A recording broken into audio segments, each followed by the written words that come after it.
Whenever you're ready, please.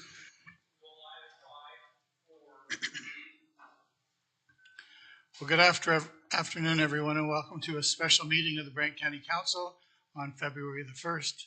I'm not sure when I've ever seen a more well-read group of people in the room at one time. I'll be here all week. Anyway, attendance has been taken and we're all here.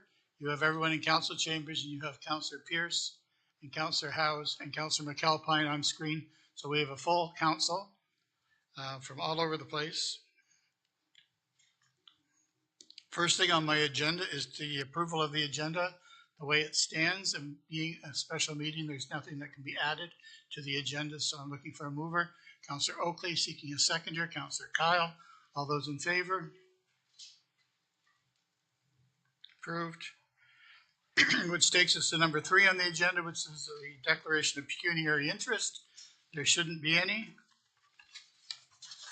And after that, it takes us to number 4 on the agenda, which is our delegations. And our first delegation is online. It's James Karn. James, are you there? I am here. Give me 1 second. You have 10 minutes, sir, to speak to us, and then after that, we're going to open it up to questions. Can you hear me okay? I can hear you great. Okay, great.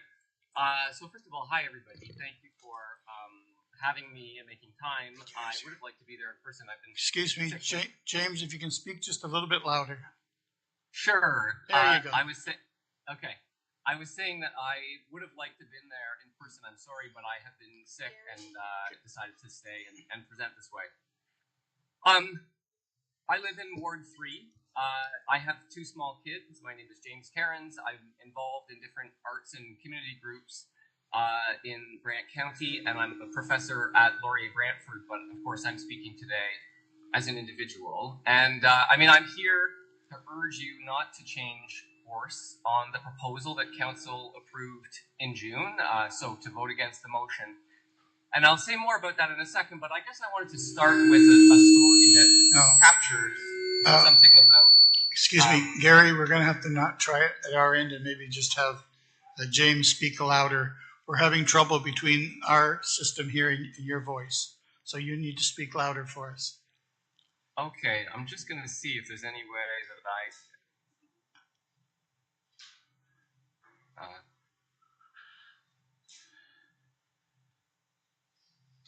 check. Okay, I don't... It's a little bit better. What about this?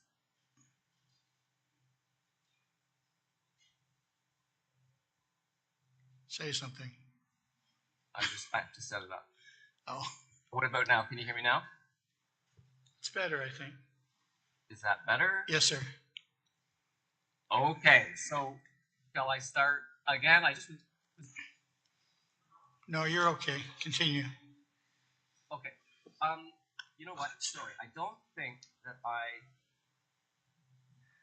Here, let me try this. Is that better? Can you hear me now? Check. I think so. Go for it, James. Okay. So I was saying that I'm here to urge you not to change course on the project and to vote against the motion. But before getting into the details of some of why, I just was going to tell you, I was going to start with a story that captures something of what moved me to be here and to speak. So my family moved to Paris 2 years ago from Hamilton. I've been at Laurier Brantford for about 15 years, and we have friends and family locally, but we are relative newcomers to Brant County. I grew up in a small town, smaller than Paris, north of Kingston, and then when I was in my 20s, lived for a while in Toronto and Hamilton, and then my family was drawn to Paris for all the reasons that people are drawn to Brant County, to be closer to nature, for a stronger community feel, more of a human scale. It's larger than my hometown, but some of that intimate community bond that I remember from growing up, I knew I would find here or was looking for here. And so I remember well when we first came into town to look for houses, I was struck coming down the hill, I guess, you know, it's King Edward, I guess, from Rest Acres, and you look out over the town, and it's just a strikingly beautiful vista. The main street and the river and the bridge in the background and so on. And I was thinking, you know, I get why people love this place or, you know, want to be here. And you come around the corner, and then boom, you know, the Bobcat Center is there. And I didn't know what it was called at the time. I didn't know its history or anything. But I do remember thinking in that moment, you know, wow, what a gorgeous building.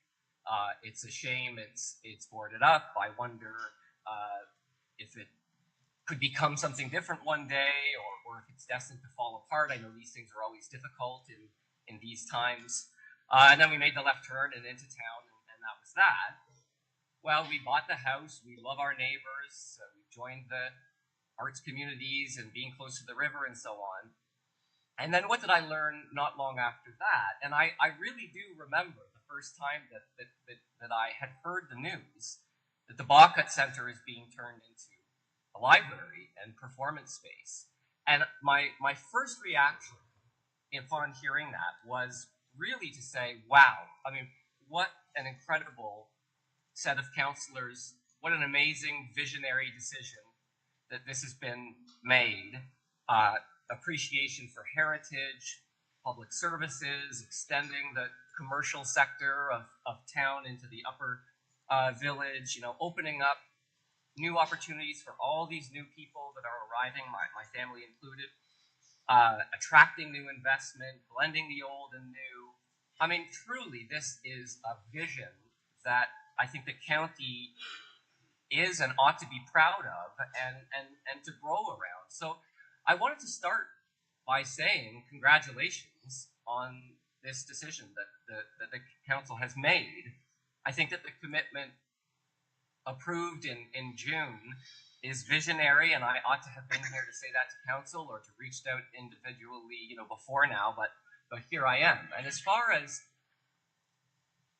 detailing the merits of the plan, I don't think I probably have to say much, because council itself and the county has adopted the merits of the plan and extolled them throughout the community on your own, you know, creating new spaces for people to come together, providing revenue generation, as we know that public libraries do, ensuring strong, inspiring public spaces. I mean, I'm basically reading from Grant County documents that are already out there. My concern is that the motion today is decide to halt the project now. You know, at a special meeting of council on a Thursday in February during work hours. And I find myself wondering why? Why now? In the middle of a process of inquiry that council had launched not even a year ago, before crucial pieces of information are clear. And so, yes, of course, I understand that the council faces difficult budgeting decisions. I work in a public university. I certainly am aware of the pressure on public institutions. I have a lot of sympathy for how difficult that must be. Yes, I understand the project is expensive. But my understanding is that council doesn't know what the cost of the building will be because it hasn't gone to tender, and doesn't know what the fundraising package will look like either, because we haven't reached that stage of the process. So the seemingly sort of uncontroversial idea that says, you know, let's take a step back and talk more about this, I find that it's actually more problematic, because if we allow the process to proceed as designed, then there will be all kinds of chance for conversation talking about this. The process ensures and demands ongoing deliberation and consideration. Council can say no at tender. There's obviously a great deal of debate that's still going on right now. But formally reopening or reconsidering the decision of June 27th at this moment, it seems to me not only unnecessary then, but really to interfere with the due process already underway, which includes deliberation, reflection, and so on. So it feels like an aggressive move to suddenly overturn a process that has years of study and deliberation behind it and remains an open process that hasn't yet determined a final outcome. So it sort of is presented as though it's opening up discussion, but my interpretation is that its intention is really to shut down a process that's currently underway. And so as a dad, as a library goer, as a lover of the arts, as a proponent of high quality public spaces, I fear losing this once in a lifetime opportunity. And certainly as someone who would have done anything as a kid in my small town to have a space like the Bachut Vision, I do fear throwing this gem away. And just in the last few days, when it's been on my mind so often, when I drop my son at school, I find myself looking out into the playground and thinking, you know, wait till these kids, wait till you see your new library. You know, have we got something amazing for you, for all of you? And I do think that future generations in Brant County will cheer this council for building the new branch there. And we know that thriving communities are built around public spaces that inspire, that help forge bonds, and so on. And I fear, I get sick to my stomach sometimes imagining years from now telling my kids, oh, you see that luxury condo or restaurant or parking lot or whatever it risks falling into if the plan is canceled. You know, oh, we almost had something beautiful there.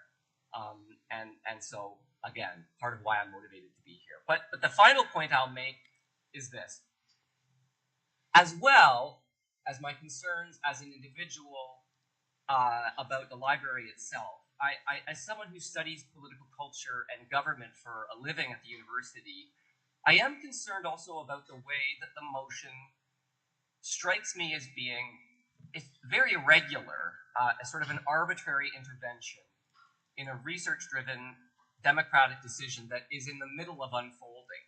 And so we know that civic participation and trust in government and so on is dangerously low in these times, not just here, everywhere. And I worry that changing course so suddenly and drastically to kill Brant County's sort of flagship community development project will have you know, really troubling civic consequences, corroding public trust and confidence. So plans have been drawn up, physical work has begun on site, community excitement is growing, vast resources have already been committed. We have yet to receive bids and clarify fundraising efforts. And so I think the right thing to do is to proceed with the process that council set out for the county, knowing that there is no need for sudden interference at this point. So thanks for your time and for considering my perspective. You know, thank you very much for speaking to us, and thank you for almost being 10 minutes. You were about 12, but I didn't want to cut you off in the middle of a good sentence. So I'm going to open it up now to council for questions. Does anyone around the horseshoe have questions for James? Seeing none, thank you very much. And you're going to stay for the rest of the meeting? That's great. Thank you. What do you want to do with the presentation? Need someone to receive it as information? Thank you. Seconder, Councillor Coleman. All those in favor? Opposed? Carried. This takes us to 4.2 on the agenda. Allison Fishburn. Yeah, if you want to come up to the podium, please, and just state your name and your address for us. And again, you have 10 minutes to present, and then we're going to open it up to council for questions. Thank you. My name is Allison Fishburn. I live at 39. Oh, thank you. Better? I live at 39 Catherine Street in Paris, Ward 3. Councillor Bell, my ward guy, I want to thank you for being bold enough to attach your name to the resolution you want passed today.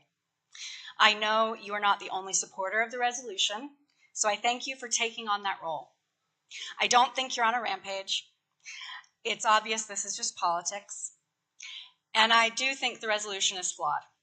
I think it was underhanded to schedule this meeting for a weekday afternoon when you knew supporters in council would be otherwise engaged. But you know what? Councillor Pierce, Howes, Chambers, and McAlpine made it their business to be part of today's vote because they know this is a legacy project for the county.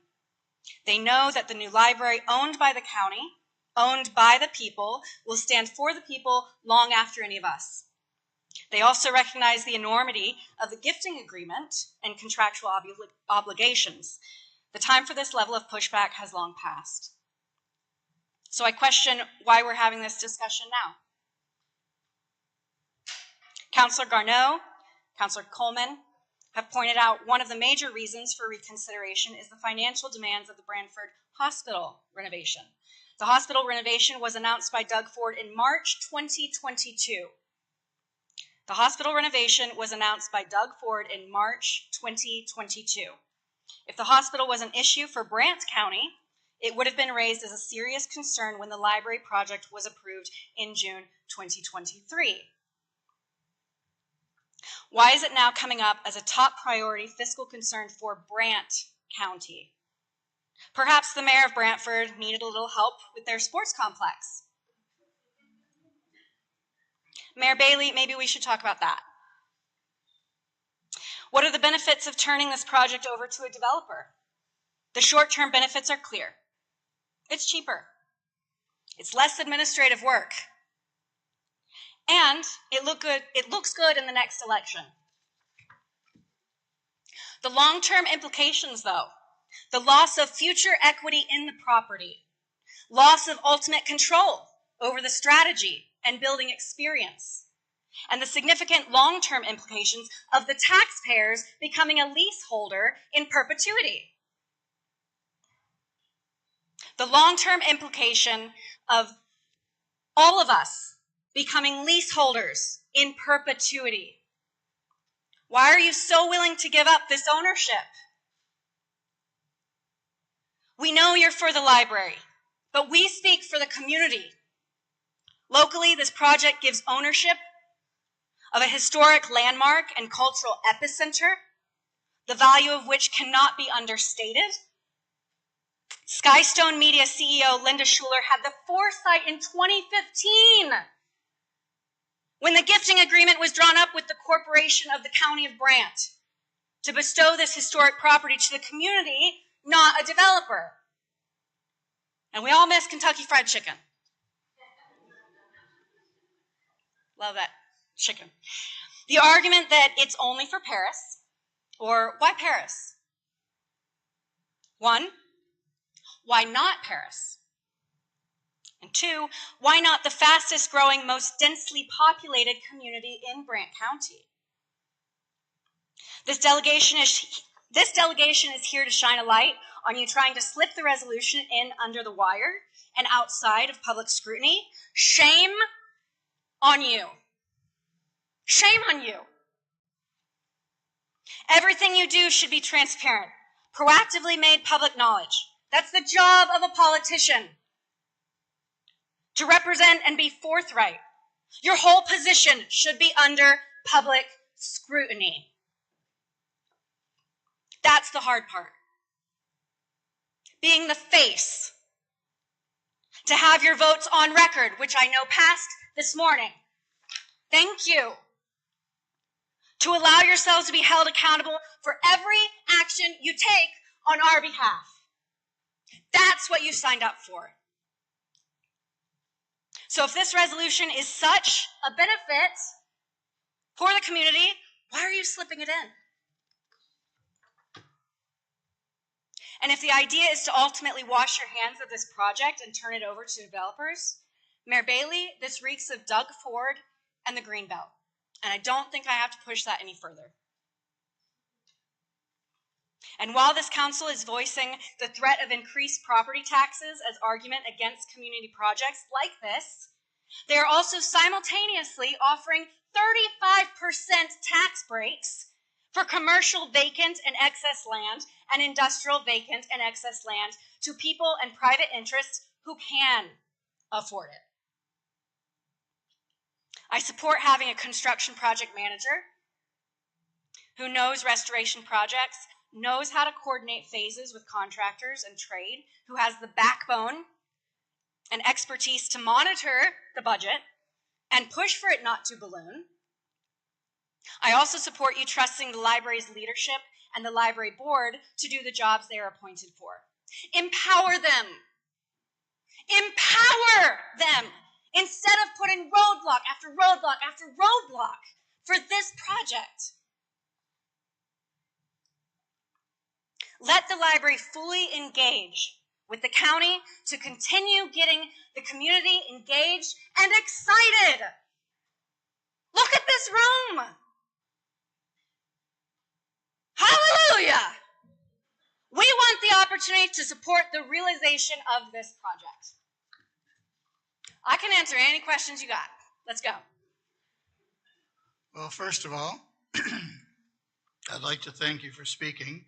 I'm glad that we're having this session here today because it's going to get rid of a lot of lies and a lot of misconceptions. And you sparked on a few of them. I'm not sure who you're talking about with developers. We're not selling the Bacchus Center, nor did we ever say we were going to sell the Bacchus Center. So I'm not sure what you're... Not on public record. Please wait till I'm speaking. Sure. And I'm done. Don't interrupt me again. And please, you were a little bit loud too. So please, we don't really appreciate, after how hard we've worked on this entire session, to have people come in and yell at us or to criticize our every move. There's been a lot of discussion, a lot of heartbreak, and a lot of uncomfortableness around today's meeting to have it even come to this. So I really don't appreciate being criticized and being called untransparent. I don't understand that at all. And I think moving forward with the questions from this horseshoe, I really don't think that we deserved quite everything you said, but we're going to move on because we have other delegations, but I do take offense to what you said. That's fair. That's fair. Council, questions to the presenter. Councilor Bell, you're first. Not for the delegation, Mr. Mayor. No, Councilor Bell's first. Oh, sorry. Yeah, thank you.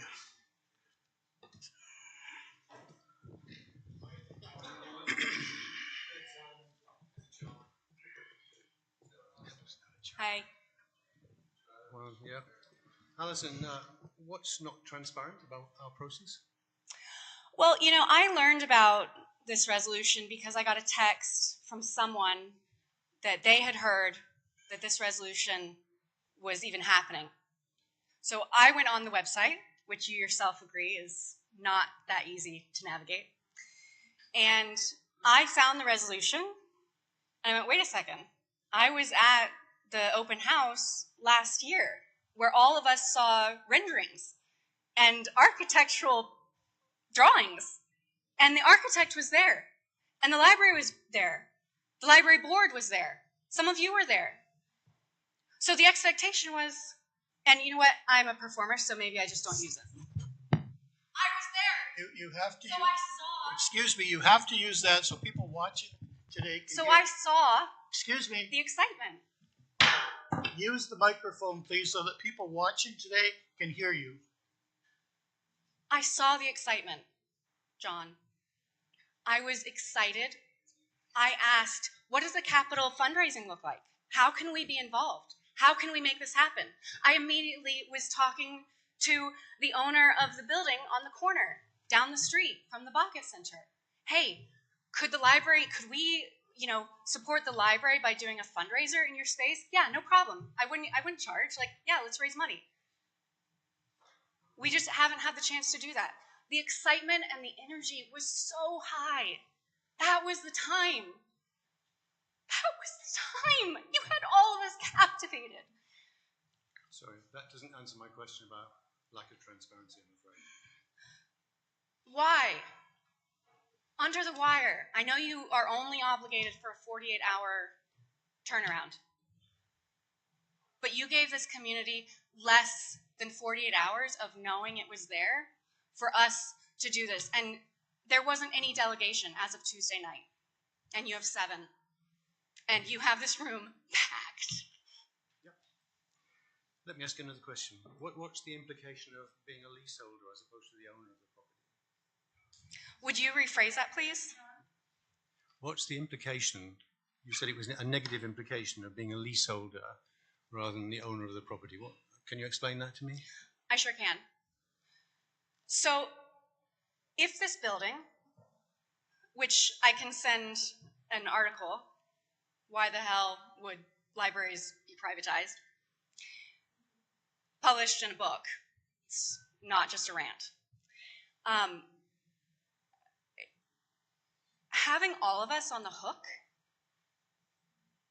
to a developer, to private interests, what holds them accountable 10, 20, 30, 100 years from now? Did you know that Rockefeller Plaza pays land rent? So you want all of us to pay rent on this facility that is ours, and we paid for it, and we're paying for its operation and its use, and we don't have control over. Are you 100% sure that a developer is going to stick to the architectural integrity that has already been invested in? I would argue that's an impossible assurance to make. Do you know the relative economics of owning and leasing? Do you know that we as a council are accountable to our citizens I sure do. I'm one of your citizens. for the financial integrity of the municipality? So we have to decide on issues that are in the best interests of the whole county, all 40,000 of us. And sometimes it is in the best interests, I'm not saying it is in this case, but sometimes it's in the best interest to lease rather than own. And we, in opening up this discussion, are considering alternatives, wish to consider alternatives. Well, I think it's a shame. Mr. Mayor, could I just raise a point of order? Yes, sir. The delegation rules, the procedure of my law, again, I keep harping back to that. We're not supposed to be debating with the presenter during the delegations. So as much as we can ask questions for clarification, it's out of order to be debating the issue at this table at this time between a councillor and a presenter. So I would like you to keep that in mind. And Absolutely. we're not here to debate with the delegations. We're here to listen what they have to say and understand what they have to say, not to debate with them. Absolutely. Are there any other questions to the presenter? Councillor Kyle. Thanks, Mr. Mayor. Through you to the delegation. You spoke of the meeting back in June or whenever it was when you saw the plans and you got excited. So I'm just curious to know your understanding of what was approved by council and what that meant for the status of the project. Sure. My understanding is that the architect had approval to continue working on the project. That I know the due process is that you guys can reconsider decisions. That's politics. I understand that. It's my understanding that it did not go to tender, so fundraising initiatives could not begin, is my understanding. It's my understanding that the center, the Bucket Center, was given in good faith to the County of Brant, and that the idea was that it would continue to be used for the community. And you know what, I haven't read through the financial statements of the council. I haven't, I had less than 48 hours, 36 hours to gather this information. So I appreciate the question, Councillor Kyle. Any other questions to the presenter? The Bucket Center was not given to the county. We bought it. I know, with a donation of $1 million from. We bought it for millions and millions of dollars. I got you. Thank you. Any other questions? Seeing none, how do you want to handle this delegation? Councillor Oakley. I move to receive as information. Seeking a seconder, and Councillor Bell. All those in favor? Opposed? Oh, Councillor Miller, you have something just before? I'll wait till the presenter says take Oh. your seat. Thank you for your presentation. He's going to wait until you have a seat before he comments. Okay, thank you. Thank you. Councillor Miller. Just based on the first presenter and the second presenter, could someone from either you or the clerk explain why we're having this meeting today? I don't like the implications that it's being done underhandedly or in secret or anything like that. Yeah, it's kind of offensive. I'll let the clerk speak to that. Through your worship to Councillor Miller, in terms of why the special council meeting was called for today, it was because today was the final scheduled day of budget deliberations. Budget was scheduled to be approved on the 27th, and therefore this would institute a change to that, and we didn't want to have to worry about coming up against that or delaying the budget should that be proceeding on the 27th. Okay, thank you. Yeah, thank you. Which takes us to 4.3 on the agenda, which is a delegation from Catherine Carter, Dr. Catherine Carter. And again, just state your name and your address, please, for the clerk, and you have 10 minutes. Hi there, I'm Kate Carter, and I live at 208 Grand River Street North, so just up the road. Also grew up in this town. I grew up on the top of the Mile Hill. So I have been in and out of this town most of my life. Thank you for giving me the opportunity to speak today. And I'm here on behalf of the Bucket Center Advisory Group. I felt it was really important that we address this moment here this afternoon. So we're a group. The Bucket Center Advisory Committee was brought together by council after council approved the purchase of the old town hall.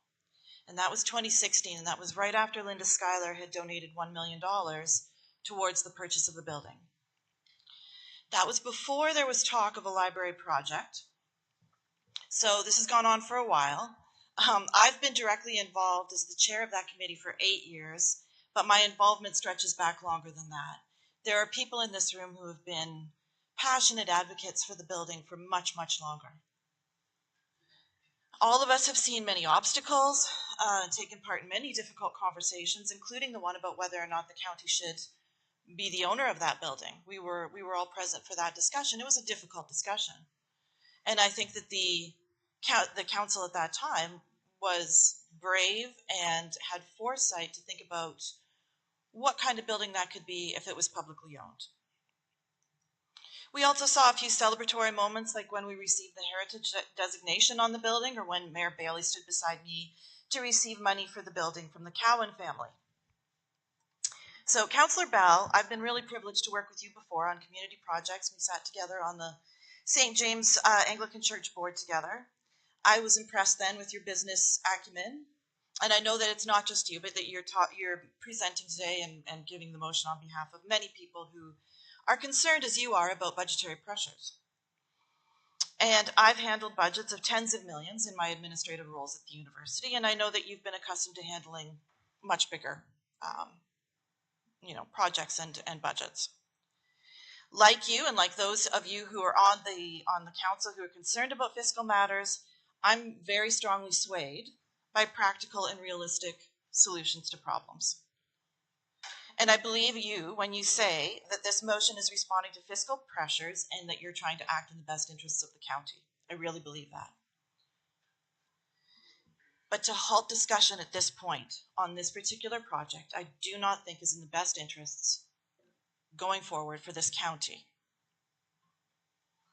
I don't think that halting it until some future date when the budgets, I think the idea is that we're going to halt this project until budgets get more clarified, that the budgets will be determined at some later date. At that future date, any costs for renovating or thinking about what to do with this building will certainly be higher. And the demands on the infrastructure for this community will just continue to grow. So with all due respect, I think you're wrong to believe that reconsidering the motion from June is in the county's best interests. So a restored old town hall that we have been talking about since I've moved back here in 2000. It can be a significant public asset and a lasting reminder that the Council of 2024 had a very forward-looking vision and the leadership to communicate that vision to the community. It's true that any funding formula we might imagine for capital development there is going to be a complicated mix of sources, but I think the community is smart enough to understand how that might work once we can explain it. If it remains a publicly owned facility in partnership with the library, the beneficial impact will persist for generations. However, we're not talking about capital investment because we don't have any information about actual costs. Furthermore, members of the Bucket Advisory Group and the Library Board have been hampered from actively fundraising for this project because there's no clear path forward.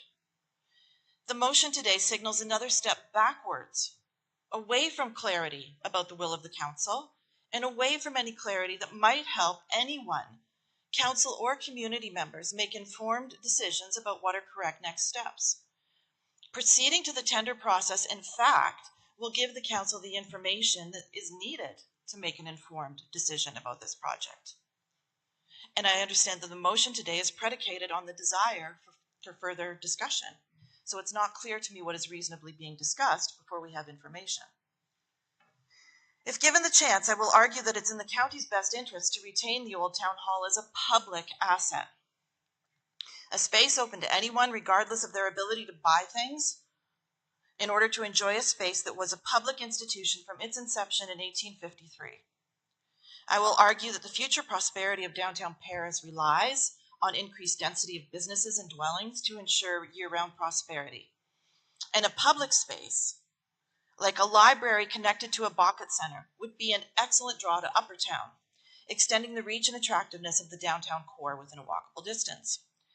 Arts, culture, and heritage investments have a proven success record over and over again, and a very positive economic impact. The kind of project we've been imagining will offer much needed diversity as well to what's on offer downtown. Not everyone in the county wants to or can afford to shop, like children, for instance, who should be a focus of our concerns and whose parents are impressed when a county responds to their needs. And not everyone in the county wants to go skating in order to access the public space of the arenas. Events that could be on offer at the library and a renovated bucket center will create additional and novel reasons to go downtown. A public library is a public good. This was evident to Andrew Carnegie, himself a man of some business acumen, who said, "A library outranks any other one thing a community can do to benefit its people." He was imagining the power of books, of course, but the ways in which libraries have developed in order to serve their communities, I think, would amaze him. An enhanced main branch library will deliver no charge services to thousands of people, including many who are financially marginalized. And I want to speak and have them remembered as well. The impact of that kind of community investment cannot be adequately measured. To locate that kind of public institution close to a downtown in a beautiful space has an amplifier effect. It's got an amplifying effect which showcases for current and future generations of county residents the fact that our community once valued and still values learning, creating, expressing, wondering, searching, thinking. We would signal a high regard for those endeavors by investing in a public institution that provides space for those activities. So finally, the vision that needs to be preserved, I think, in the long run, and the vision that will allow the most, that will show the most leadership, and the highest concern for the long-term fiscal and cultural health of the county. And again, I really understand that we're trying to think about what's in the best interests of the county in the long run. Fiscal considerations are absolutely a part of that, but there's more than that. So the long-term vision has to be one that ensures actions that are going to keep that building as a public asset, open and accessible to the public. In the meantime, we need to gather information that can help council and community members make the best decisions about how to move forward. Stopping the process of information gathering, which is what's being proposed, is exceedingly short-sighted. While it seems to be a practical and realistic solution, and I'm a fan of those, but this is not a practical and realistic solution. It prevents the council and the wider community from doing the work needed to articulate what we value as a community, particularly with regard to this project, and particularly with respect to arts and heritage. And as someone who's been in front of this council a few times over the last 25 years, arts, culture, and heritage does get pulled over the rocks. And I was really hopeful that this project in particular signaled a moment when there was a collective understanding about the importance and financial impact and feasibility of pursuing these projects in arts, culture, and heritage. So I urge the councillors to vote against this motion to reconsider and potentially overturn the June approval. I think we need to have more discussion about this, and I hope that there's something I said today that reached the right ears. That somehow there was a little bit of today that was convincing, because I think it's very important to keep our eye on the public orientation, the public ownership of whatever happens with that building. Thanks. Thank you. Are there any questions to the presenter?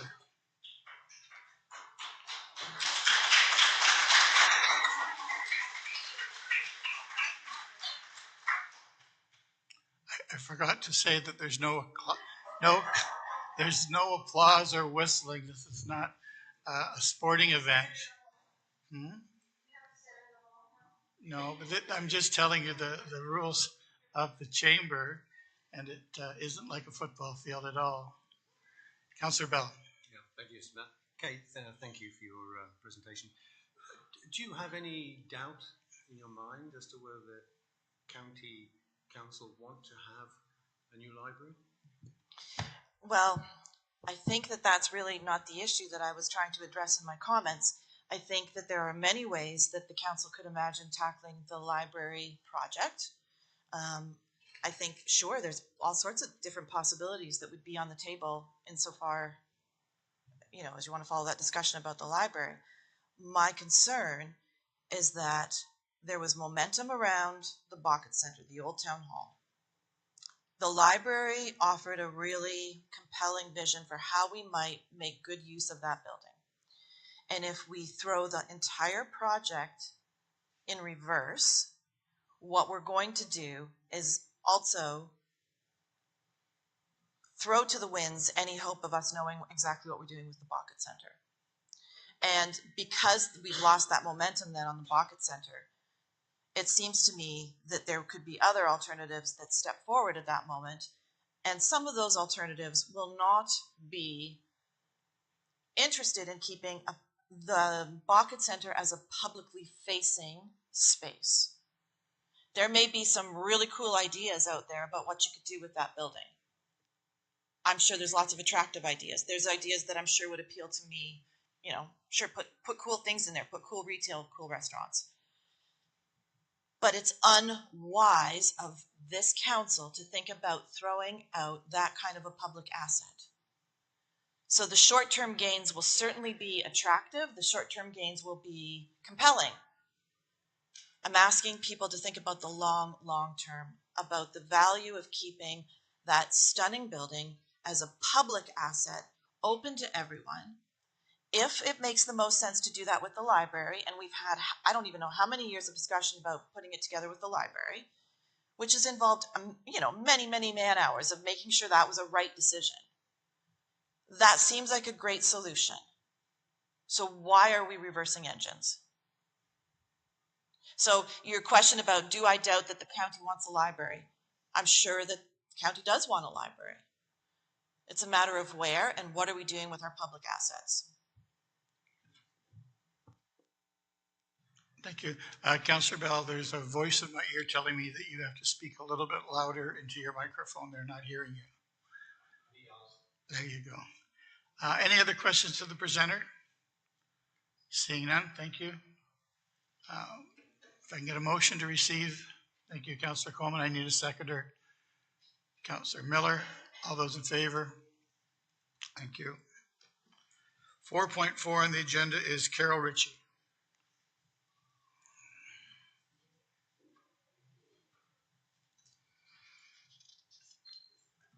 And again, if you could just give us your full name and your address, please, and you have 10 minutes. Washington Street, Paris. Good afternoon. My name is Carol Richie, and I'm speaking on behalf of the Friends of the Library. The Friends exist to help each other. We hold fundraising events to support children's literacy programs. We also publish and hold copyright on two sets of books called The Forks of the Grand. They're available at the Paris Museum. We understand that these are challenging times for taxpayers in the County of Brant, as there are in many other places throughout Ontario and this country. We also understand the crucial importance of the hospital's future needs. We believe that a new library is also of crucial importance for many reasons. The current library building is going to be inadequate very soon, if not presently. It is experiencing many challenges at the moment, as there is not enough space for many of the programs that a modern library needs to offer. There are many people in our community who depend on the library for their internet connections and other digital services that needs may grow as modern communication and learning abilities continue to change. The library also offers social aspect with many programs that involve all members of the public, including children, seniors, adults of all ages and abilities. We have an outreach program delivering books and resources to those who are unable to get out of their homes or have other mobility issues. Not all members of the public have access to a computer.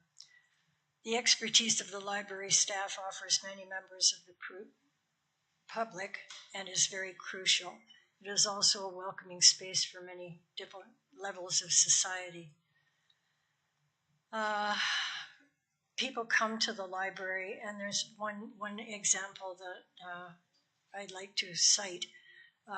The story of Richard Wagamese, a successful Indigenous journalist and very successful author in Canada. Richard may never have become a writer were it not for the kindness of a group of librarians in St. Catharines, Ontario, where he stumbled into the library at age 16 seeking shelter and refuge from a life on the streets. In its current state, the present library is not in a position to meet the growing needs of our rapidly growing community. In a similar example, a recent homeless young man approached library staff for some help with which the staff was able to provide, and is knowledgeable about community resources. They can point people in the directions needed to find resources such as food, friendship, and support, hopefully for the beginnings of a better life.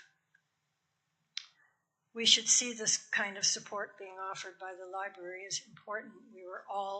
As were all its informational resources. And there are very few places without a membership and be welcomed, find a quiet corner to read or to check online resources, perhaps even use the washroom and get help in many other aspects of a modern life. Many people in the County of Brant may not realize we have an important heritage building in our midst, as was previously mentioned in much better terms than I'm about to present. The old town hall, now the Bucket Center, was recently saved from the wrecking ball by the largesse of a donor. It is recognized as a treasure not only in Paris and the County of Brant, but also in all of Canada. Many people recognize it as the oldest Gothic building that is not a church in all of Canada, if not North America. It's been recognized by architects and has been the subject of many articles in architectural heritage magazines. If this building is not saved and used as the library, what else might it be used for that will benefit all of the citizens of the county at all income levels? It is a definite County of Brant asset. If we keep the current or even adapted plans, we have a marvelous opportunity of a 2-for-1 project, not only as a library, but also an event center for concerts, weddings, meetings, and so on. There are many other uses that we're not even giving consideration to. We must see this building as a source of income for this county, is able to draw visitors in future. It is also drawing attention from visitors to Paris already, and when it is restored, that opportunity will only grow. To see it not appreciated or even lost by the county, we feel would bring many, many regrets in the future. the fine post office building that existed on Grand River Street in the downtown before being torn down many decades ago is only one example of such losses to our public architectural heritage. In our connections with the public via our fundraising events, we have found many people express the importance of their connections to the library, beginning with children's programs and continuing throughout their lives. We receive many letters of thanks from parents for providing these programs to them. In conclusion, we may see this as a tremendous opportunity for the County of Brant. We understand there may be some changes needed, adaptations, but to abandon the project entirely, we think would be a huge loss for this community. The central location between historic neighborhoods in the upper and lower town areas, the flats and Quality Hill, make it ideal for a beautiful gem that will, we hope, remain in the heart of the community. Thank you. Thank you very much. Are there any questions to the presenter? It's more of a statement than a debate forum. You did a good job. Thank you. All right. How are we going to receive this? Councillor Oakley as information, and Councillor, need a seconder to receive? Councillor Garneau, thank you. And all those in favor? Opposed? Carried. Barbara Graham is next. 4.5 on the agenda.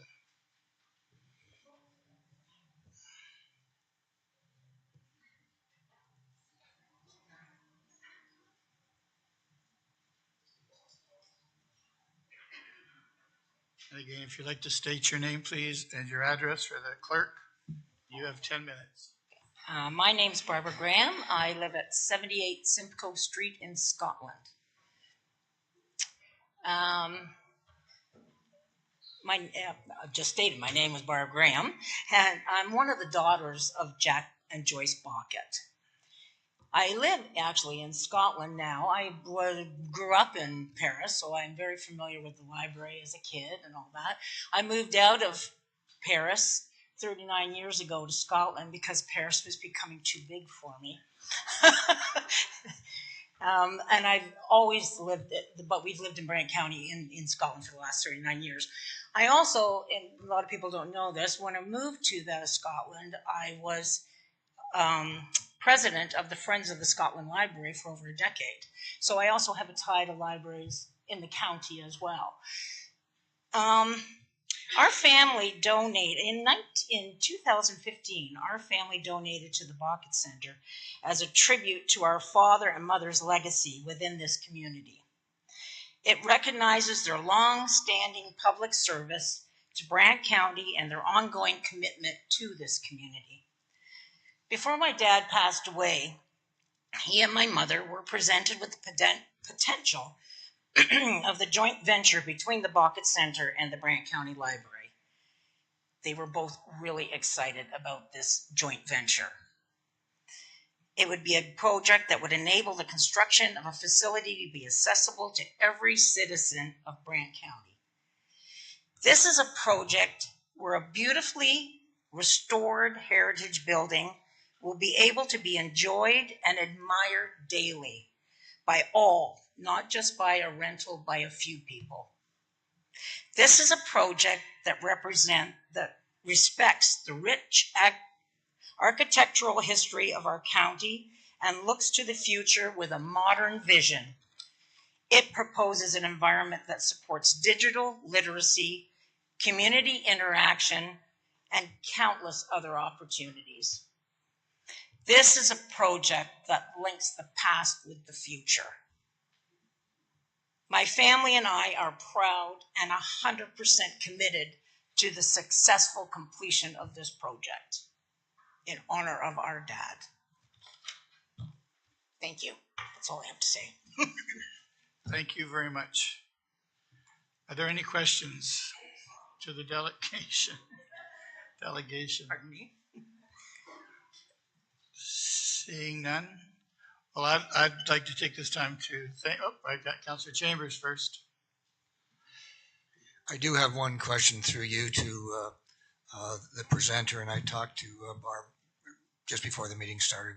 I'm wondering if you could tell me how's your mom doing? My mom is exciting. My mom, as David knows, came to her 100th birthday on December the 9th. She is still of quick mind and body, and she is excited to see this happen. And we would love it to happen in her lifetime. At least be stamped, yes. Thanks for asking. And that's what I was going to say too. We understand your commitment to the community, and your dad was very excited about this. And actually, I'm in his book. He mentioned me in his book, and I think that's very cool. And I was at your mother's 100th birthday, and we do get your commitment to the building. And believe us, there is no plans to do anything but the right thing with that building. It's not going anywhere ever. So thank you for the. But I think that the joint venture between the two, that the fact that this building is accessible to all people every day, is truly exciting. That is a huge point. And you know what? The thing with the library is it's the only thing that I can think of that allows that to happen every day. Exactly. Everybody, no matter what. And we do have the right library. Without maybe this isn't the right time, but we do have full confidence in our library board and Kelly. We understand we have the creme de la creme of library personnel. So that's never been an issue. So I hope no one in the room ever thought it was. So thank you for coming and speaking to us. Thank and you. how are we going to deal with this delegation? Councillor Oakley? Move to receive this information. Seeking a seconder, Councillor Chambers. And all those in favor? Thank you. Moving on to 4.6, which is Sheldon and Valerie.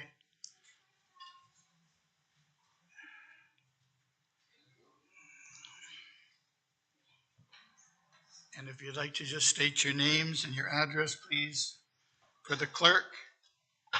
And you have 10 minutes.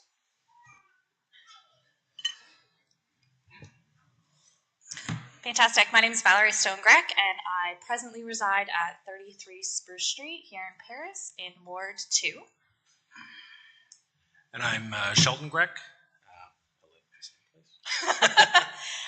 And formerly, for those that don't know who I am in this room, I resided in Ward 3 and have been a resident of Paris my entire life. So proud to grow up here and was born and raised going to the library program my entire childhood and participated in many library programs throughout my 31 years as a resident here. So I'll kick it over to my husband. So unlike Valerie, I'm still fairly new to the county. I moved here approximately 7 years ago from Toronto. I fell in love with the town the minute I came here for work, and I bought a house about an hour and a half later, and I haven't left. Now I have roots here. Sorry. Just a little background. I am in construction. I work in medical gas installation, currently working in the Brantford project, among others. The company that I work for, we do projects that range from a few thousand up to several $1 billion for hospital reconstruction. So I am involved in some budgeting regarding that. Aside from that, I sit as an executive board member for the Paris Agricultural Society, and I also serve on the Paris Fire Department. So in 8 years or 7 years, I've managed to embed myself quite a bit in this community. I'm here today solely because I think that there are a few blind spots in the original motion. And it's just, I feel like playing the devil's advocate a little bit here. First of all, I just want to say I really support a new library. Absolutely, 100%. I just got a library card. It's taken me a while to get there, but I have it, and I'm excited to use it. What I was seeing, though, and learning today from listening to you all is that there are sort of two concerns. One concern is that going back on this motion, there's a potential loss of the library project itself. And then on the other hand, there's a potential loss of the building. But I don't see that. I see currently revisiting the old motion for the purposes of maybe redefining certain aspects of that motion that are a little vague and unclear. I see a lot of joy and excitement about this project for sure. And I see a lot of emotion in the room for sure. But I feel like that could have had a lot to do with the way that the motion was initially presented and passed. It's a lot of money. We know that it's a projected value for what the design has been given. My concern is that there was only one design. There was no options. Nothing was presented to council to say that these are the options, these are some choices, these are some opportunities for us to utilize the space in the manner that we want to, library and such else. But really, they just said this is what we'd like to do, and we're going to put a motion forward to spend this potential kind of money, and that leaves a lot of doors open for a lot of change down the road. And I know that in the construction business, if they're saying upwards of $30 million or upwards of $40 million, you have to expect a lot more. It's great potential that we're going to have some investors, and we're going to have some people bring money forward and some fundraising, but we also have to expect that the cost will inflate substantially, especially with the construction that's been going on in the last few years with inflation, with labor shortages and material shortages. The costs can skyrocket dramatically. And all I'm asking today is that we look at revisiting this for the purpose of redefining and giving more detail in what it is that we would like to see happen. I don't want to see the building go. I want to see it become something for public space, a library, something like that, a town hall, I don't know, but something. I think it's a beautiful building and we can utilize it greatly. I also want to state that there were a number of delegates already who have said comments such as they believe that more conversation is needed and that changes need to be made. But to accommodate that, we have to revisit it. We have to be able to go back and redefine it as I'm suggesting. We do have a large project that is coming down the lines with BGH. I know that it happened a long time ago when it was presented.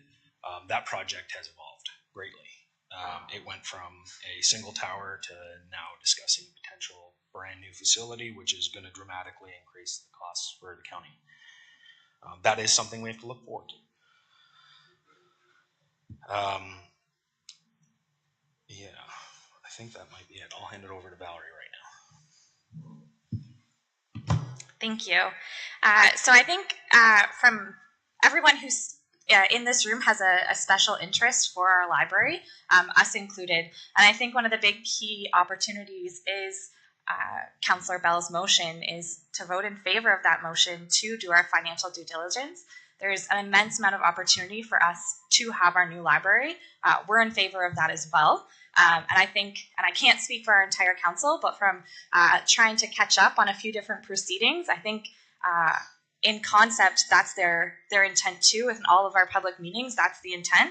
And so rumor has it we're being faced with a double-digit tax increase, and we really are not even including our library project in that. And so I think that there's a really strong opportunity for Councillor Bell's motion for council to vote in favor without squashing the library project. And I think that's kind of one of the key priorities here is we do not want to see this project squashed. What we want to see is strong financial due diligence as taxpayers in the community ourselves, and as those who pay taxes in another community as well. We would ask the same thing. We want to ensure that our community is successful in the future, and so there could be potential new opportunities for a new library. And so we appreciate council's consideration to vote in favor of Councillor Bell's motion. Thank you. Thank you. Thank you for your presentation. Are there any questions to the presenters? Councillor Miller, you're first. Just through you, Mr. Mayor. I guess to Sheldon. You mentioned you think there's potential for cost to go up. You said inflation. What other factors would you attribute maybe? The largest rise in quoting that we're seeing right now is the shortage of labor. So not being able to fulfill the obligations of the contract in a timely manner costs a heck of a lot more. We have jobs that were supposed to be completed, 2 years ago, 3 years ago, and they're still in initial phases. There's a lot of halting going on of construction, and that's not going to stop in the near future. Okay.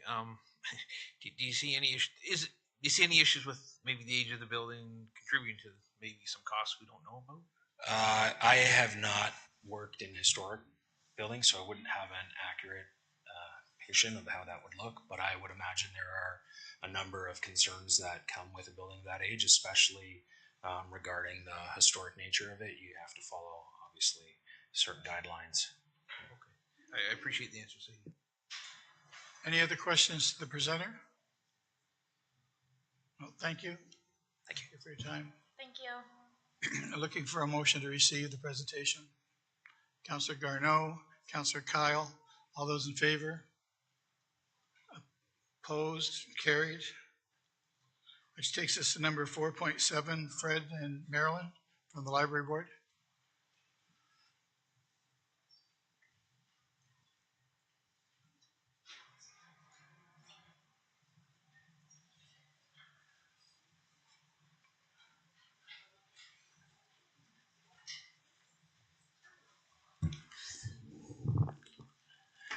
Thank you, Mayor Bailey. Through you to council, my name is Fred Gladding. I reside at 57 Jane Street in the town site of Paris and the county of Brant. My name is Marilyn Sewell. I live at 809 Watts Pond Road in Ward 1. Marilyn and I are both members of the County of Brant Public Library Board. I'm the chair, Marilyn is the vice chair, and we have come before you with a number of purposes, and I'm just going to outline what we're going to try to achieve, and when we have finished, leave it to you how successful we've been. We have a number of purposes. This is a very consequential vote, and myself and the library board, we did not want to miss this opportunity to speak to council before you vote to ensure that you have a more complete understanding of what the impacts and the consequences of deferring, delaying, canceling this library project would be. We also are going to ask that a reconsideration of the timelines of this process, which we respect that we're going through, what we might gain if we could reconsider the timeline that has us here today at 3 in the afternoon. We want to,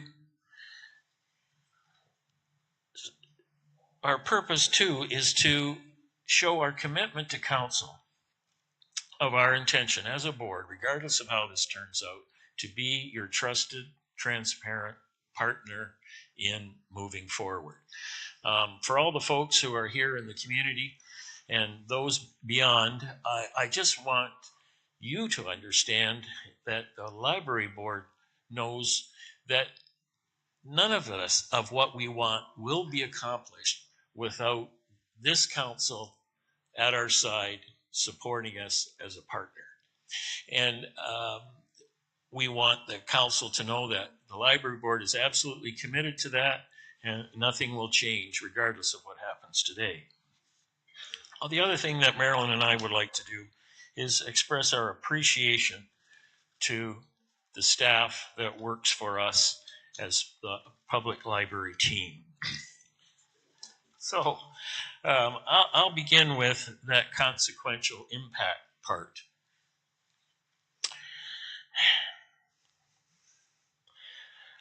I don't have to tell you that our library building is very old. It was designed at the turn of the century. It's designed to give a library service from a late Victorian period. We love it. The community loves it. And it's a tribute to our staff that good feeling and that emotional attachment to that building is there. But it is inadequate. It was declared inadequate and unable to really provide library service in an appropriate way many years ago. It's presenting some real 2024 problems to us today.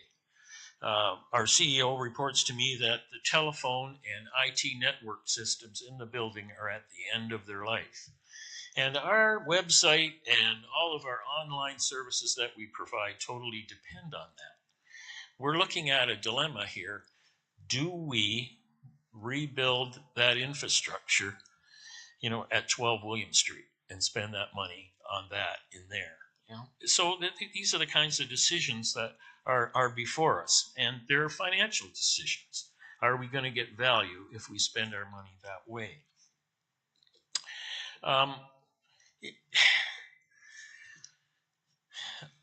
One of the issues we have, and again, I want to remind you, and I know some on council know this, the building sits on a hill, and it creates some significant accessibility issues for some of the citizens of the County of Brant.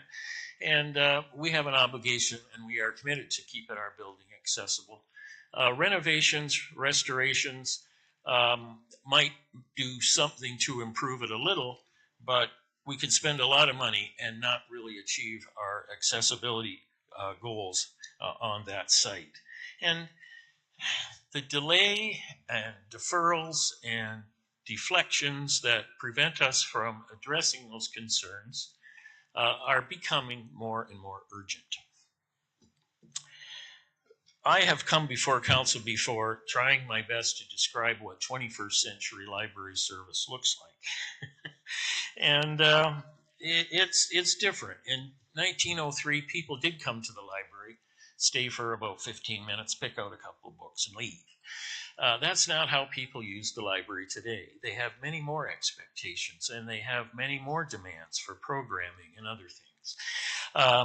The world has changed with cell phones and Amazon and information technologies that have not diminished the demand for library service. On the contrary, it has only grown.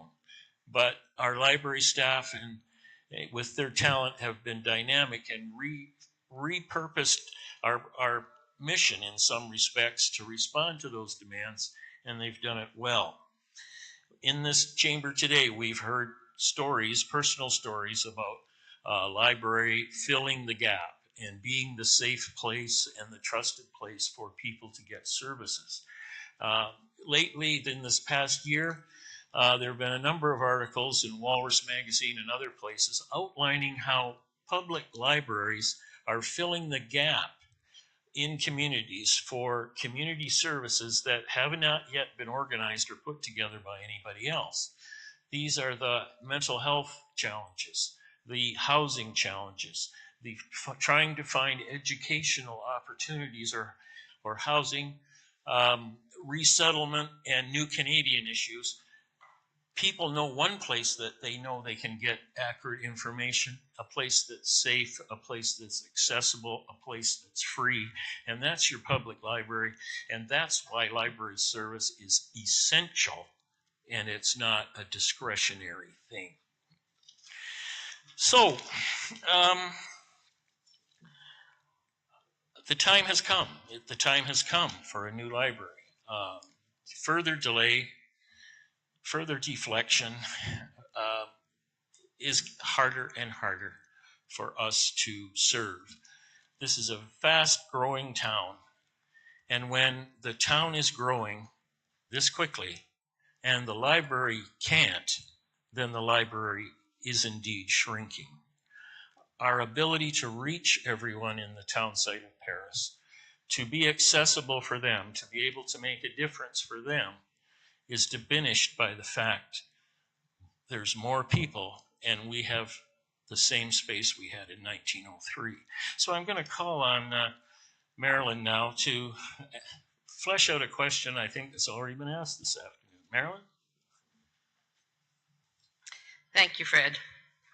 And it's obvious from the conversations and the statements that have been said back and forth that there is lots of appetite for conversation, clarification, and information that would take this project further. And that's very exciting to see public engagement. And we knew that the public has always been interested in the library project. So we know that there's lots, people will walk out with more questions today, and that's a good thing. The library board is very concerned about the need for this reconsideration motion at this time in the life of the project.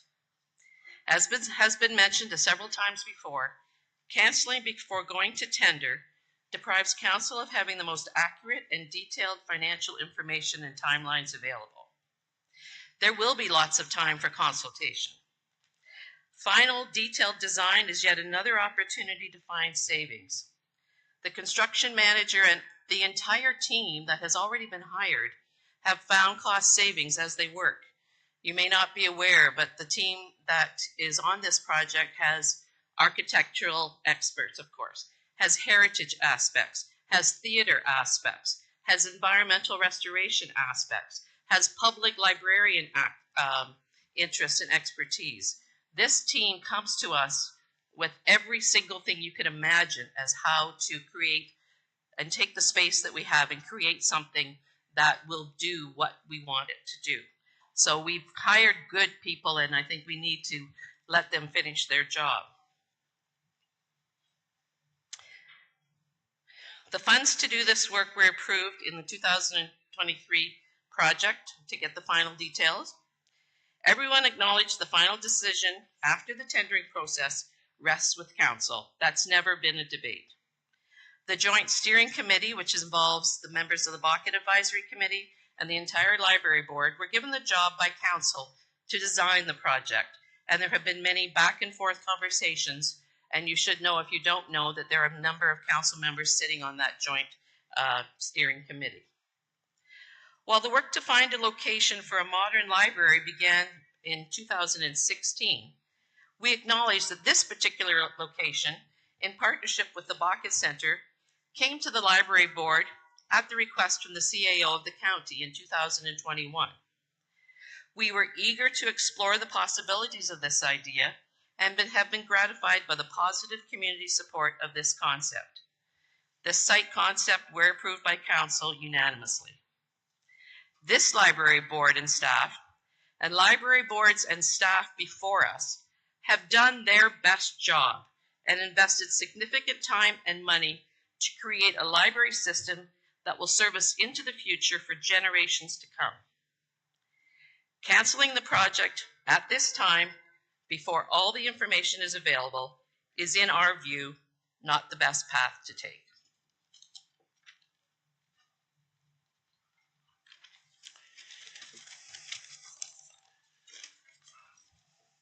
Marilyn outlined, the history and the legacy of the library board and others and county staff, for heaven's sake, to get us to where we had a great library concept and design. But speaking as a library board chair, I have to acknowledge that I do have the luxury, and myself and the board, we have the luxury, we have one focus. We have one purpose. Our purpose is to supervise all aspects of the library service, and that's what we do. And we understand that the mayor and council have many more things. And we understand that this is a very difficult decision. And we appreciate the time and the effort and the angst that perhaps maybe you have felt like you've heard expressed in this room. The library board knows that. Now, we want you to know that we know that, and we understand that this is a difficult decision. The other purpose I expressed that I had today was that I wanted to tell our library staff how much they're valued. I mentioned just a moment ago how we get many reports from people, longtime residents and new ones, how much they love our library and the Carnegie location. And you know what? I'm so happy that they like what we've done with the place. But, and you have, you're tap dancing as fast and as hard as you can to keep that building alive and out there and relevant. And you should know that your library board knows that too, and we'll do everything we can, working together and in conjunction with the county council, to give you guys the space to wow us with 21st century library service in a setting that really can make that happen. And when that day comes, Mayor Bailey, it will be a red letter, a day that'll go in the books. I'll leave it at that. And I will suggest that Marilyn and I are open for questions. If you have a question that's a little more operational and technical, our CEO Kelly is here, and she could help us with any kind of question like that. Well, thank you, Fred. And when that day comes, I'm going to buy you a watch so that next time you don't go over by three and a half minutes. Okay. Are there any questions to Fred or Marilyn? Councillor Bell, you're first. Thank you, Mr. Mayor. I'll speak as closely to the microphone as I can. Thank you. Marilyn, you used the word cancelling twice. Why do you believe that we're cancelling the project? So why do you think reconsideration would cancel the project? I think it's at risk for cancelling. Which is different from cancelling. Well, I'm not going to be making the votes. I'm not going to be doing those things. But from my perspective, why would you go down this path if you weren't interested? That is a natural next step that could happen. And I think we need to, as a library board, think about the what ifs in every situation that we do. So what happens with everything? And I think that's a concern that the community's expressed. Yeah, one more question, if I may, Mr. Mayor, to Fred or to Marilyn. You talked about the efforts and the expertise that was brought to the concept design. Did you have a budget to work to? I believe all that was outlined in the presentation that our CEO presented on June the 27th. That's not quite answering my question. When you started the concept design, did you give your concept designer a budget to work to?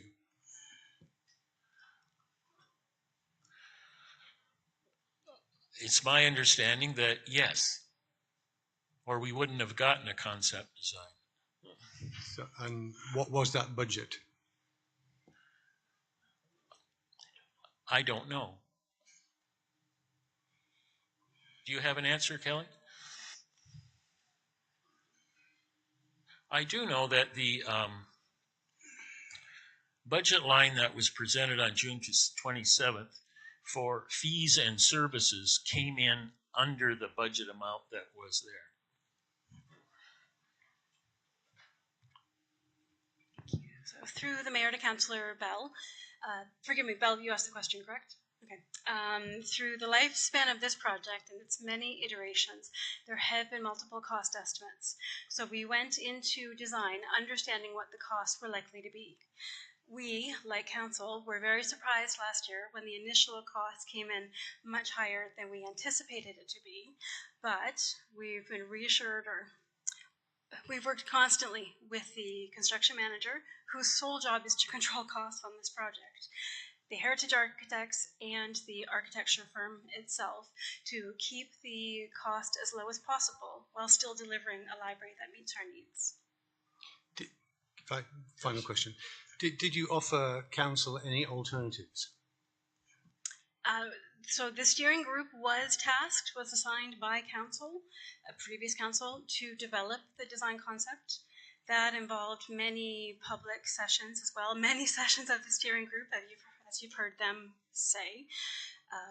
The design that was presented to council was the one that had been worked on by the steering group for months, changed, refined, shrunk, to be the one that they preferred and presented to council for approval, which they initially received in June.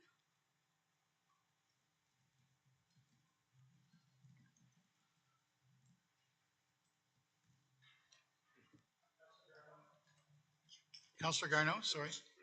Thank you. And I don't know if Councillor Kyle had her hand up. Councillor Kyle is next.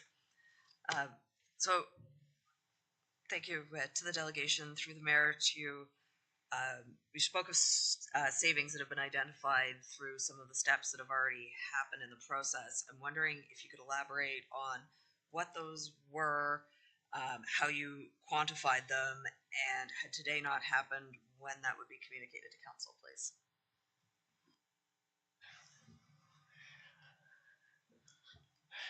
Early on in this process, our CEO, Kelly, brought forward the idea of hiring a construction supervising company and made the pitch, and council agreed that that was a different strategy, but one that we could try. We hired a firm, CSL. That's the project construction manager that we've been speaking about. The initial concept designs from the architecture firm were reviewed together with the architect with the eye of the construction expert, and some significant changes were made, and I believe these were communicated to council. One that I recall is that the simple change of moving our HVAC and mechanical systems from the lowest level of the library and putting them up onto the roof yielded a savings of over $1 million. There were other refinements to the design that were done to accommodate and make construction easier and less expensive. It's my understanding that these same construction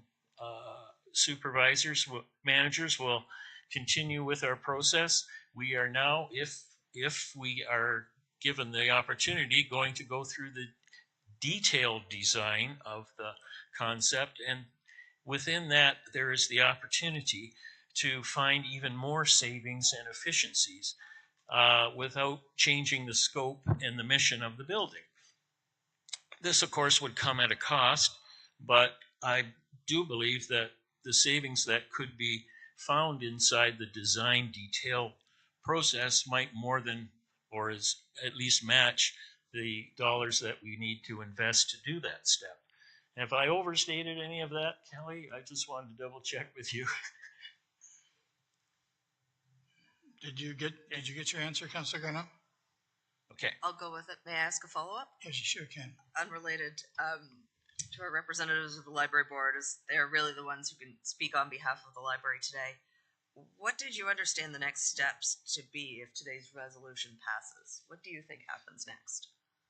Well, what I would like to see happen is that we get the green light to do this design detail step and put this job out to tender for the construction industry so that we can bring it back to council with an actual, accurate estimated cost that reflects the time of 2024 right now, and you can make your final yay or nay decision about this project, knowing the absolute number, the accurate number of what it costs. Marilyn? Yeah, could you repeat the question? Did I miss it? No, I think I've just have something. No, that's right. I was asking what, as the representatives of the library board, the library, that you understood to be the next steps if the resolution before us today passes. Okay, if the resolution before us today passes, that would mean, in my view, that the council has to vote. Well, I understand from the processes that you have to vote today on the resolution, that there is no time for debate, that you have to vote yes or no to reconsider.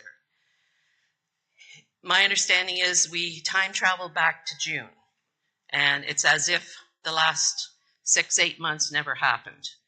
And you look at it, I don't know if you would look at it individually, line by line, like you requested in June to do that. I guess you have that opportunity at any point to do that. Whether or not you have to do that today is something that I have sought clarity on, and I have not been able to fully understand whether you have to do that today or whether you can defer it and say, we want to defer another decision to some later time when there is, your scheduled meetings or something like that. I'm not an expert in municipal politics, but I do know that a reconsideration means time travel back to June. Thank you. The clerk can speak to that so that you're clear. Through your worship to the delegation, yes. So the main motion, should the motion to reconsider pass, the main motion would be back on the floor. Just like any other main motion, that a decision on that could be deferred to whenever council decides that they want to make a decision on that. Councillor Kyle. Thanks, Mr. Mayor, through you to our delegation. So throughout the course of several of the presentations, we've heard a lot about the work that's been done by the steering group and the library board. As one of the newer councillors coming into the project, kind of at that June point, the only concept that I've ever seen is that one that we're working with. So I'm just curious. There's been some suggestion that there was other iterations, other concepts. So I'm just curious how they were gone through and decided that this was the concept. Was there costing around some of those? What was the criteria for arriving at the concept we have before us and coming up with the estimate for that one that was presented to council? Well, I'm going on my 71-year-old recollections here through you, Mayor, to Jennifer Kyle. Councillor Kyle, I do recall that the steering group tasked with the job of bringing forward a concept to council. We heard presentations. An RFP went out to the architecture world with a just basic description of what we were looking for. The architecture industry responded. The steering group was presented with 3 finalist architecture firms who made their pitch. It was the steering group made a decision which one of those firms seemed the best and most prepared and ready to do this, who maybe understood our descriptions of what it was we wanted the best. And did we bring that to council for approval of that contractor? I believe we did. Yes. So the council approved that contractor and we went with their concept. So getting to a concept like we've been able to present to council in the community is a significant expense. I don't believe we had multiple versions of that to show you, but I think I'm doing my best to articulate that we did have a process where we looked at choices and alternatives with the architecture firms, and the steering group did their best and picked, I believe I'm a little bit, but I think they did make the right decision and picked the right firm. Kelly? Thank you. So if you'll indulge me to offer a clarifying point through the mayor to Councillor Kyle's question about the design with this architect. The steering group, as directed by council, developed the design. They went through multiple iterations. You may remember talk about a parking garage on the table at one time. At one point there was talk about a 3rd story being added. The architects, the construction manager, and the steering group worked together through most of 2020, the last half of 2022 and the first half of 2023, to develop a design that best met the library's needs at the lowest cost. So that resulted in several proposals along the way being shrunk into the final form that was presented to council for approval. Councillor Kyle. So thanks, Mr. Mayor. Just a quick follow-up. So the design concept is the only one that ever had any costing put around it whatsoever? No, that's what I'm trying to get at. I'm like, were there other options? Were they different prices? How did we arrive at this one and say 37.7? Yeah, we're going to present that one. Is what I'm trying to ask. So Through the mayor, thank you for clarifying.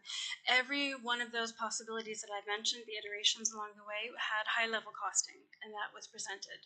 That costing, knowing what the community impact would be of paying for that cost, is what drove the multiple iterations to shrink the footprint, shrink the elements inside, down to a minimum, to a balance between what the library needs and a cost that was, we felt, as palatable as possible, given the heritage restoration elements of the job. I just want to make it abundantly clear as well that there were two advisory groups that were brought together for this project as well, and I want to make it clear that there were many iterations of what we could do with the Bucket Center, the Old Town Hall. There were multiple ideas about what to do with that that worked through county staffing and Michael Bradley and Jack Bucket, and they were all involved in those in many early iterations. And then this combined group went through many iterations as well. So I just want to make that absolutely clear that this wasn't a bunch of book lovers who came up with one idea. So this has been years and years and years of ideas and costing with county staff to help us. Any other questions? Councillor Miller?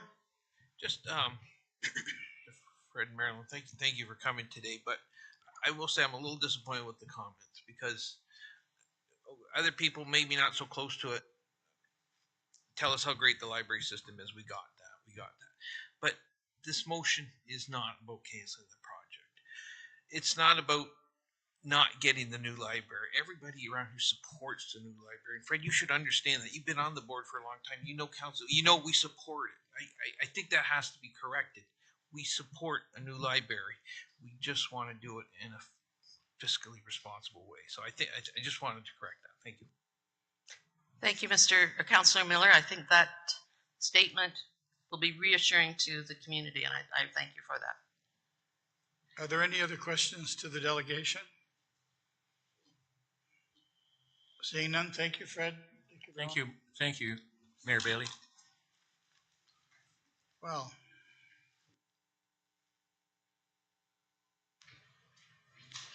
yeah, I have a motion to receive. Councillor Garneau is seconding it. All those in favor? Well, so here we are. The next thing on our agenda is the resolution.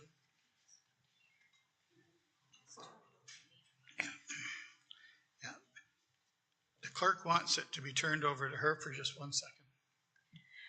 Thank you, Mayor Bailey. Through your worship to council, I just did want to reassure council that following Councillor Chambers and my discourse on Tuesday, myself and my team, we did go back, we did review the provisions of the procedural bylaw, and we did have significant discussion and debate in my recommendation and position with regards to whether or not the motion is in order and whether or not the clauses can be reversed is unchanged. And so I just, prior to proceeding, I just wanted to publicly state that. Councillor Chambers. And I thank the clerk for looking into the matter, and although I disagree with the decision, I respectfully accept the direction of the clerk and am more than happy to proceed with the resolution. Okay. So the next thing is on 5.1 is Councillor Bell. If you can read your. Yeah. What we're going to do is, because obviously this is such a big deal and a timely effort, Councillor Oakley has asked for a recorded vote, which means the vote will be recorded. And the clerk's going to explain to you a little bit of what this is going to mean and what it's going to do, and then we'll vote. Thank you, Mayor Bailey. So through your worship to council, so just so that council is aware, because again, this is an unusual vote. So the motion to reconsider is not a vote that requires a simple majority. It is a 2/3 majority. With all 11 of you here, that would be 8 in the affirmative for that to carry. Councillor Oakley has requested that it be recorded, so I will be calling out the vote as there are 3 councillors who are online. Another unique aspect to this motion, there is no debate or discussion. Councillor Bell will read out his motion and then we'll immediately proceed to voting. Also, just so that you're aware, due to the nature of this motion, it is restrained. This particular decision will not be able to be revisited for a year. So this will be it. Okay, Councillor Bell. Yeah, thank you, Mr. Mayor. So I'm bringing forward a motion to reconsider a decision of council on the new library in Borkett Centre project design concept. And that motion read back in June of 2023 that the County of Brant Council reconsider the following motion approved on June 27th, 2023. That the concept design for the main library in Borkett Centre be approved. That this project be approved for construction subject to site plan and zoning applications. That staff be directed to authorise Collaborative Structures Limited, brackets CSL, to issue requests for tender for the construction of the main library and Borkett Centre to pre-qualified contractors. That $13,489,000 be included in the 2024 capital budget, with funding components from reserves, development charges, debt to be repaid by development charges, and debenture as funding sources. That the steering group transition to fundraising committee and begin fundraising efforts. And finally, that staff be directed to investigate parking opportunities on adjacent streets and present designs for council consideration. Call the vote. Thank you, Your Worship. Again, as there are members participating remotely, I will ask one at a time. Councillor Kyle. Yes. Councillor McAlpine. No. Councillor Howes. No. Councillor Oakley. No. Councillor Bell. Yes. Councillor Pierce. No. Councillor Miller. Yes. Councillor Chambers. No. Councillor Coleman. Yes. Councillor Garneau. Yes. Mayor Bailey. No. The motion is 5 in favor, 6 opposed. The motion fails. Meeting is adjourned.